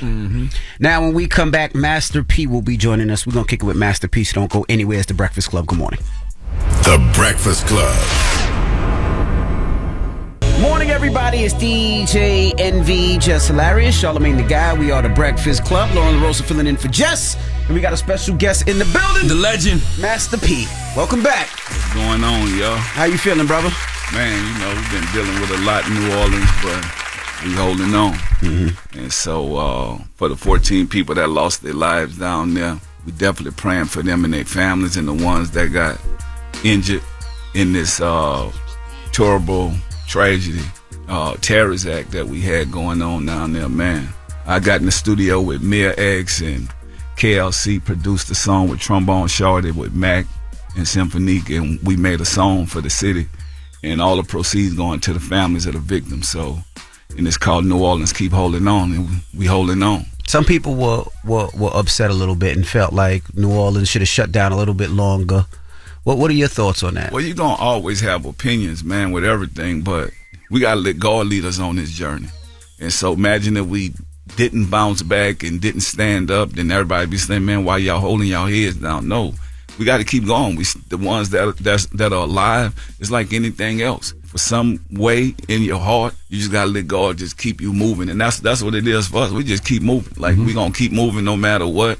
We also praying for the ones that lost their lives in California and the fires, the ones that lost their houses. So, I mean, y'all had something in New York. Y'all had to keep going. They had something in Chicago, had something in Vegas. You know, we dealing with evil. But whatever they meant for evil, God going to turn it into good. And so, you know, that's the resilience with the city of New Orleans. Now, how do we stop that from happening again, right? Because if you put barricades up and you block people, that kind of kills the vibe of what it was, right? So is there a way to prevent that from happening again? Man, we just got to keep praying and doing the right thing, because that could happen anywhere. I mean, the stuff that y'all had happen in New York, like you can't stop evil acts. It's now we got to deal with the mental illness. We've been talking about this. When you see signs of people not doing stuff right or going a different direction in life, you know, we have to do something about it. We have to talk to our people about it. We have to sit down. Some of these people need to get counseling. Some of these people need to get help. Some of these people need to get therapy. So, I mean, even when you look at the people that's in the military, the people that are protecting us, like, these are just regular people. And so you don't know when somebody gonna go left. But what we can do is, you know, that's why we create all these different organizations.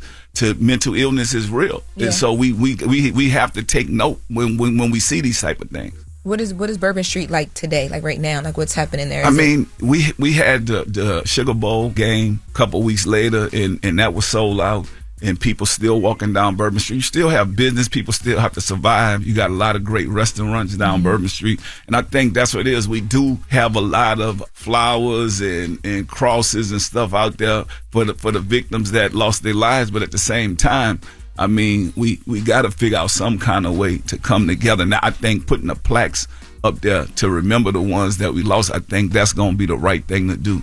Because I think even when you keep passing by and you see that, it almost send, you know, you kind of like keep reliving it. And so we got to get to a position, hopefully we get to that position by the Super Bowl to where we don't have to keep reliving that. Right. And we could keep praying and moving on. I want to ask, we haven't seen you in a couple of years, but you were one of the first to stand on HBCU athletics, right? Yes. And I remember when your son was going to college and you put your son into an HBCU, people laughed. They said he wouldn't make it. You wouldn't get TV time. Now, to see how things have changed, how does that look for you? What's your thoughts on that? I mean, it looked good for me, because think about it, racism still exists, prejudice still exists in our country, even though we getting farther and getting better, right?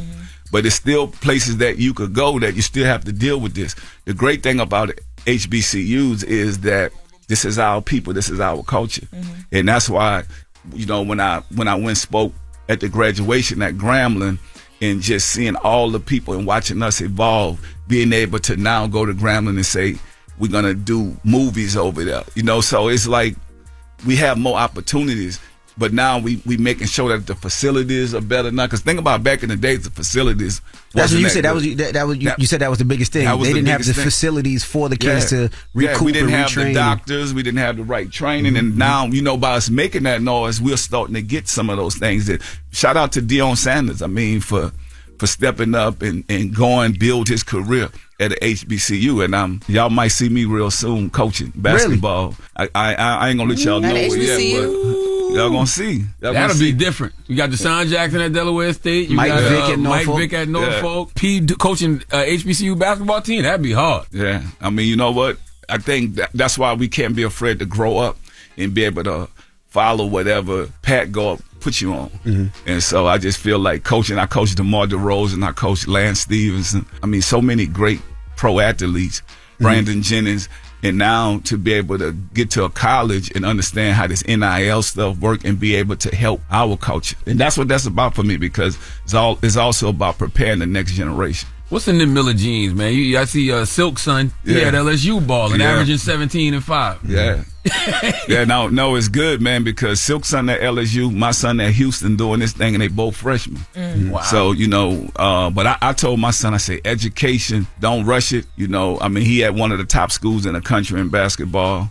He averaged 30 points in high school last year, and now he told me, said, Dad, when I get out, I want to be able to be one of the best players in the NBA. And I say, I taught him that hard work to where this kid was 3 years old. I went to Target and brought the little plastic hoop. He just loved the game, like how Steph Curry loved the game. Wow. Is it a blueprint? Like, do y'all say, look, if you do this, this, and this, y'all gonna get to where y'all need to be? Yeah, because think about it, right? So when you're successful, you could give your kids everything, and then they have that entitlement thing. But, with my kids, they know that I didn't get this kid a car till he got in college. And so now he's on that path to build character. He put God first, and he just want to win. He want to be great. And so I just think, y'all, even with Black History Month now, I love what you say about the HBCU, but even in hip-hop, we don't have that. Like, we doing the first hip-hop Black History concert at the NJ Pack Center in Jersey on February 28th. So you can get your tickets now, go to Ticketmaster or go to masterpconcert.com. But this is all about educating our culture, educating our people, and we're going to turn up. I'm Drew Hill to be there, the Locks, and Master P. So this is going to be... Attire, it says camouflage. Camouflage. Wear your camouflage. You know what I'm saying? So we won't represent. All right, we got more with Master P when we come back. It's the Breakfast Club. Good morning. Good morning, everybody. It's DJ NV, Jess Hilarious, Charlamagne the Guy. We are the Breakfast Club. Lauren LaRosa filling in for Jess. Lauren? I was at the Hot Boys reunion. Yeah. Lil Wayne, and then you came out on stage and gave Wayne, and you told him about the star that he's gonna get on Canal Street and stuff like that. Seeing you come out on the stage, knowing y'all history, for me, and I'm not even from New Orleans, but I was standing with people that were, and they were like literally in tears just to see you guys on, like, I mean, it's been years, but same accord, and like it's just all positivity. Yeah. When you got the phone call that reunion was happening, how did you react to that? And then what was the decision to honor him on that stage, Wayne on that stage? He's the greatest rapper alive, and he's from New Orleans. So like, people don't realize, like, we all live right up the street from each other. So people don't really understand the history or know it, but you just think, and I think that's where we gotta stop creating these beefs and creating all this negativity. I just drove down Fifth Ave and see all these stores y'all have out here. They all selling the same thing. I'm happy for them. I mean, I'm honoring Baby and Slim on Canal Street too. So it's a lot of love in our city. People don't realize that even though y'all don't see us together all the time and we grew up, with different expectations, we still root for each other. So we've been rooting for them ever since we started. They've probably been rooting for us every that's just a New Orleans thing. That's just how that's like with me and my brothers. We'll get into it. Next week, we catch one of y'all and we're going to be fighting together. You know what I'm saying? Like, that's just how it is. How was he murdered doing it? You said he could possibly getting out. Is there some light to the case? You know what? I mean, we just got to keep praying. He been in there a long time, and hopefully he get his day to be able to get back and get to functioning and doing what he needs to do. But we just keep praying as a family. So that's why I tell people, love your loved ones when they walk out that door, because you never know when they're going to come back. And that we experiencing this now in real time. How are y'all? Because I know like a few years back there was like the back and forth with you and C Murder and Monica. Short, I just told you, this my family. I would go to war for my brother. I don't even play behind that. We don't even have to get into that. Like, we family. You got brothers and sisters. If you do, all that stuff that don't mean nothing. My son, I'm going to war behind mine. I'm just letting you know. So all that stuff y'all see, don't believe none of that stuff y'all see on the internet. And I done changed my life, but I will go in that water behind my family. As you should. I was going to ask, I hate to use the word regret, but the one thing about your family, P, is you showed us everything, right? Yeah. You showed us the good, the bad, the ugly, and a lot of times when black families weren't showing the positive side and what you did for your kids, Do you regret it at all because you show the good, but then it also comes with the bad, right? You know what? But that's life, and we just gotta change with the times. I mean, think about it right now. Everybody afraid of AI. I'm not, because you either gonna have to figure out how to work with it. If we're gonna be successful, we building family brands now, and so what's good. We don't have to sit back and be afraid to say we're not a perfect family. You know, nobody has a perfect family because y'all all done been through something. That's right. Even everybody here on this show done been through something. Like, man, is y'all serious? But we got to stop listening to clickbait. You know, these headlines that say they're never gonna tell you the truth, right? My thing is, long as you know the truth and you know God, you'll be good. Because my thing is, now I'm about kingdom building. I'm about doing the right thing, and about being a servant for our people and educating our people. I mean, we losing so many young people. I had Nipsey Hussle in 8th grade in my program. So my program been around for over 25 years. He was in my program in the 8th grade. And I told you guys this, right? He was trying to figure out how to sell records. He got up to like 200,000. When he died, all his records went triple platinum. The same songs. It ain't like nobody changed none of this stuff. But I'm just saying, we got to be here for each other while we here. Let's not be great when it's too late, you know. And so we all can create our own products and brands. I tell people now, I created Miller Family Foods because when you look at Kellogg's, when you look at Gucci, Versace, and all these are family brands. How come we can't do it? Right. I was gonna ask you feel like a lot of times we hate on each other. And the reason I asked that, right, is something happened with your son a month ago, right? Yeah. All over the blogs. Yeah. Charges were dropped. I seen it on one blog. Yeah. You know what I mean? So because the thing about does it, that right? bother you? Because you're like, damn, give me the same thing that you gave me before. Give it back to me. To be honest with you, I don't worry about that. You let God fight your battles, and He say whatever they meant for evil, God will turn it into good, right? But everybody know. Guess what? If that was real, my son wouldn't have been able to keep playing. Couldn't be able to go back to school. He couldn't go back to school. So they made a headline, right? So you can't steal something that's out by the trash can for a month and a half in the snow, in the rain. This was some old things where these kids, they pick up, you know, when you go to college, they pick up chairs that be out there by the dumps. They pick up all this stuff. Yeah. And then they put a price tag on and say $1,500, something that was worth $100 that they giving away, that they let the kids come take you. Everybody been to college. My son, everybody but him. He hasn't. But my son drive a $200,000 car. He got a multi-million-dollar job. I'm glad it happened because that let me know that we still live in a broken world. But if it didn't happen with my son being involved, y'all would have never knew. Then you would have really been looking at these other kids like they did something. Right. And if that, I'm be honest, if that's the only thing my son ever did, I'll be a happy, proud dad. Let's be honest. That don't even make no sense. But I told my son, I say, you a businessman, what you want to do? He said, we know what, Dad? They call me Hercules. We about to start making some Hercules refrigerator. that's what we gonna do. We about to make some Hercules refrigerators now, and then we'll be able to give them to the kids in the HBC. But that's what happened, right? My son is in a school where it's not as many of us there. That's in Utah. Right.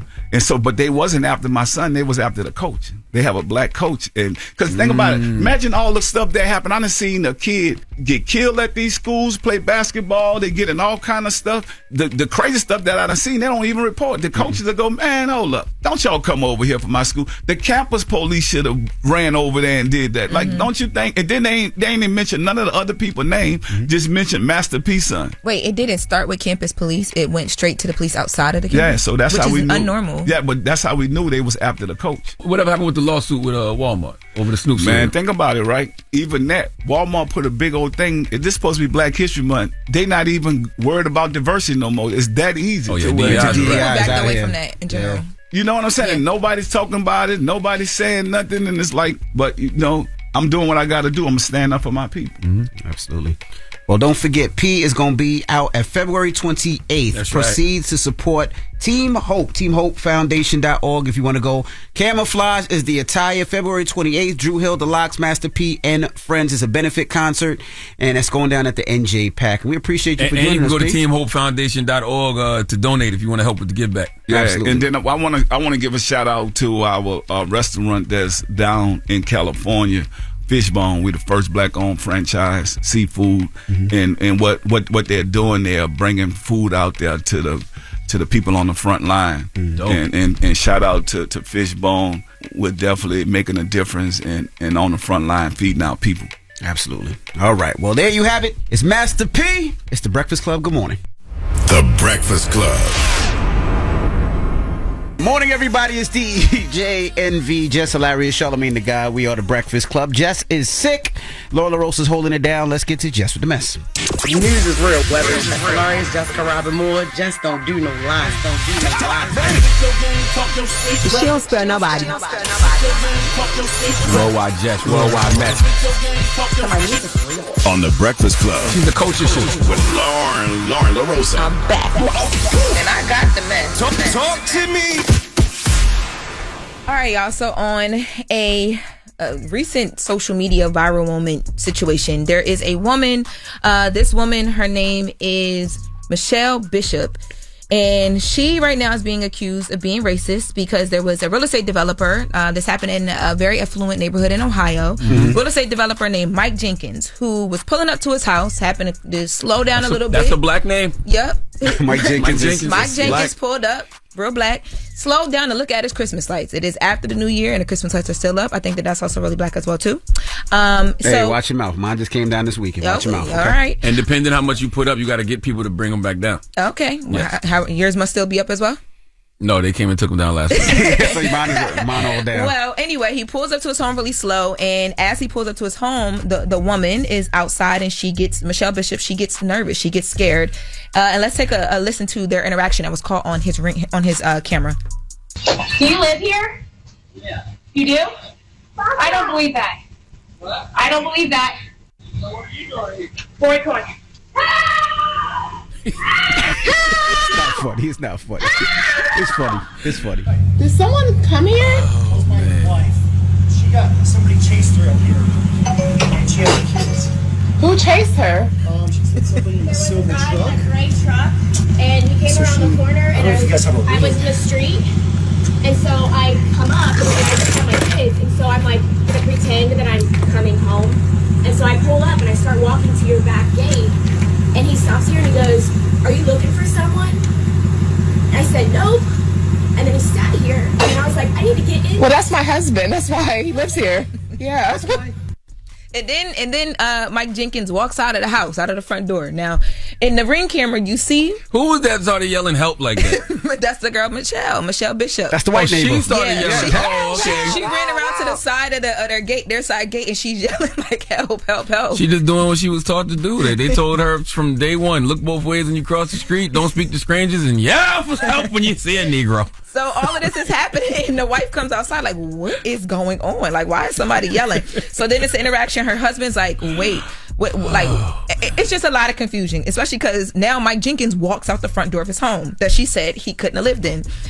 So now she's getting dragged online. As she should. Getting dragged online, and she actually has to come online and apologize. She don't want to lose her job. Did I overreact? Yeah, maybe a little bit. But I showed up at the door and I said that I was sorry 2 times. People are going as far as saying they're not genuine apologies, that I'm out to get them. I don't know how it could be twisted that way. When I literally thought he was a white man. I made a public apology to them through the video to a whole Facebook page of almost 500 residents in our neighborhood. I once again came on and I said, if there's ever an opportunity to reconcile, like, I will. I'm so sorry I could have ever offended you. And so I've absolutely apologized multiple times. It's not been accepted. Direct messages saying that I'm a racist, going as far as saying that I was trying to have a black man killed. Duh. Man, them neighborhoods with Facebook groups is hell. Ain't they? She thought he was a white man. She said, okay, so in another part of the apology, she says that she never thought that he was just this black guy. Like, she wasn't scared because it was a black man. She said she couldn't tell who was in the house. And Liar! She said, or who was in the car. She said she actually, her and her husband are trying to get the rest of the ring camera where she alleges she had a conversation with her husband. You should be able to hear it. Where her husband says, are you sure he just doesn't live there? Because this house is a black family. And she's like, I can't tell who's in the car. I don't think it is a black man. So she's saying it wasn't about race. She was just scared because she was outside with the 2 kids and it was dark and she couldn't. It was he didn't even approach her. She just started yelling after she asked him a question. Well, he did ask her, like, you good? Like, you know what I mean? Like, you all right? And she said that interaction is what scared her, what made her run off. Some of the greatest Bang Bro episodes start just like that, by the way. A strange black man just knocking on a white woman's door. He didn't knock on the door. He didn't knock on her. He was at his own door. She just seen him and was like, do you live here? Hey, still sounds like a great episode of Bang Bros to me. Yo. That could have went somewhere great. So, Mike Jenkins and his wife actually appeared on Shannon Sharp's and Ocho's Nightcap last night to talk about the silver lining that they found in all of this. I have nothing against their family, but I grew up dealing with this all the time. We still have to live here. They live 2 streets over. We have to ride by each other's house. I'm okay with being cordial. I have no issue with them. The issue is getting the word out here and letting my situation be inspiring to people in the world, people that look like me. I'm thankful for God because I didn't ask for her to show up on my porch. This is God telling me the people need to hear your story. You need to inspire and use this so that the next person that comes across a Karen situation, they will know how to control their emotions. I'm a real estate developer. I build houses from the ground up. I thought that moving into the most wealthiest neighborhood in Ohio, that this was the right thing to do, but maybe my focus needs to be building communities that's for us and by us. He want to build another Wakanda so this don't happen again.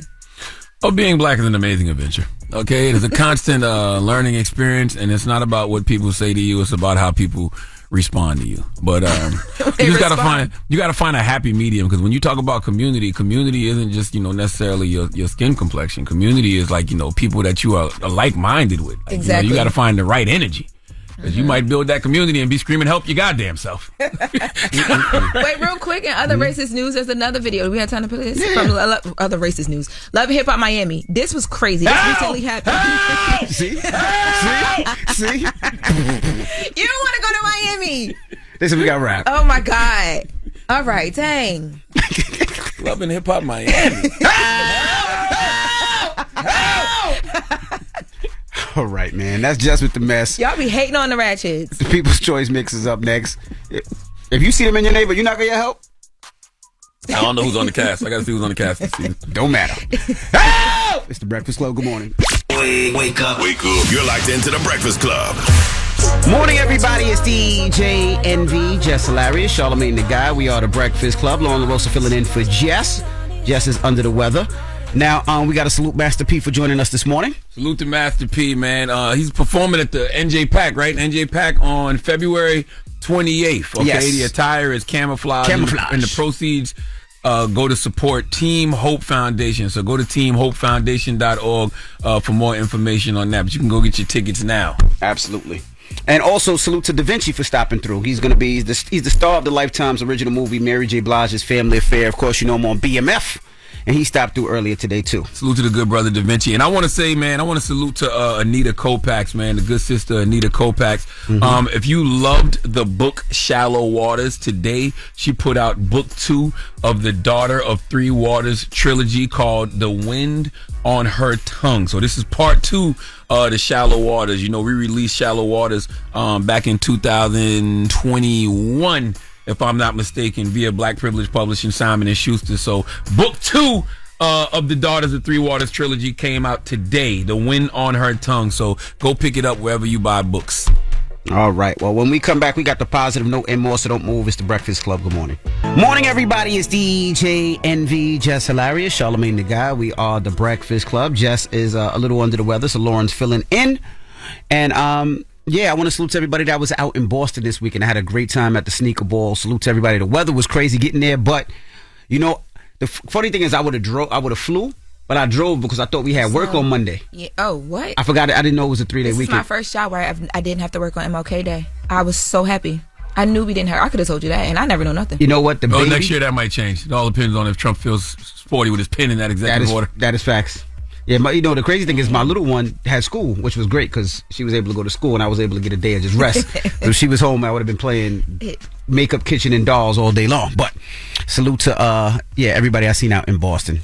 Now, Charlamagne, you got a positive note? I do, man. It's just kind of a reminder, man. Just know everybody loves you when you let everything slide. But the moment you start setting boundaries and holding people accountable, you become the one that's difficult. Have a blessed day. Breakfast Club, bitches! Y'all finished or y'all done?